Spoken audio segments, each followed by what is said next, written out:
How to do niche research and targeting the right way. I can't even begin to tell you how many times I've run into social media marketers and they automatically want to know about traffic generation. Forget about niche research. Forget about consumer intelligence. Don't worry about setting up the right site to get in front of the right target audience eyeballs. Let's just skip straight to the good stuff. That's the kind of mindset that I run into all the time. And that's why a lot of people struggle in this game. You have to understand that until and unless you find yourself barking up the right tree, you're just going to be chasing your tail.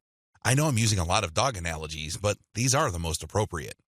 Most people are simply just chasing their tails and wasting a whole lot of time doing stuff that doesn't really add to their bottom line. A lot of these, and I would guess all of them, can be quickly dispensed with if people only did niche targeting ahead of time. In other words, know your audience. Since you have a clear profile of who your target audience is, the next step is to go to these different social media platforms and find them there. Believe it or not, whatever it is you are promoting, regardless of how esoteric, obscure, or weird it may be, there are already people on social media platforms talking about or showing interest in whatever you are promoting. I know it sounds crazy, it sounds weird, but it's absolutely true. Your job as a marketer is to find those audiences on these social media platforms. The way to do this, of course, is to identify your business's target audience. Sadly, most marketers don't even bother with this. Instead, they just look at social media marketing as a simple task of finding traffic. That's it. That's the name of the game. That's all there is to it. If you want to be successful, you need to be clear about who your target audience is. And believe me, this is not always easy. You're going to run into the temptation of making educated guesses about who your target audience members are. Most of the time, that doesn't work. Thankfully, there is an easier way. The more you take random shots in the dark, making all sorts of wild guesses, the more money and time you will lose. There's a shortcut here. Find your competitors. Seriously, just find them. And let me tell you, regardless of how weird, esoteric, or seemingly unknown your niche is, there will be at least one competitor on social media. Find that organization or business and let them do your niche and target audience research for you. Since they've already started and are already speaking to your audience, find out who your competitors are and look at their social media profiles. Reverse engineer who they're following. Pay attention to who they're targeting. Look at how they categorize themselves. In the most simplest terms, pay attention to the hashtags they use with their content. These clues should be enough to give you an idea of where to start. This way, you get a head start. You're not completely stuck in the dark and absolutely clueless as to what to do. Instead, you have some objective, tried and proven information you can work with. Pick your target niche.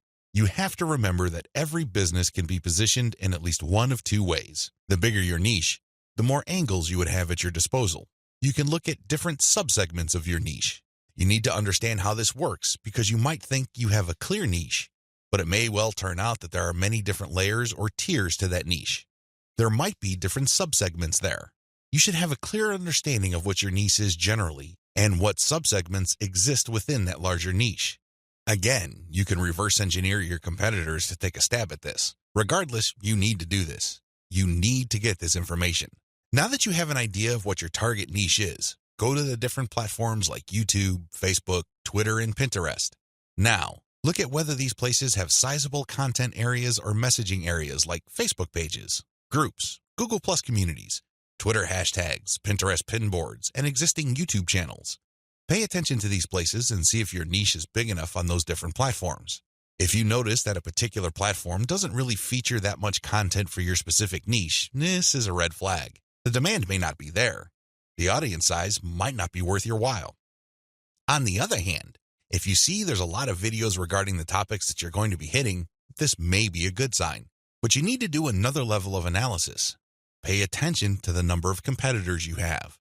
If there seems to be a huge number of competitors fighting over the same niche, then this is going to be a problem. But if it turns out that there's a lot of content targeting your niche, but they're only produced by a handful of people or organizations, this is an encouraging sign. Also, pay attention to how active your target audience members are. Look at the content that's being shared regarding your niche. Do you see a lot of engagement? Do people share this stuff? Is this hashtag quite prevalent? Look for these and other objective indicators of activity.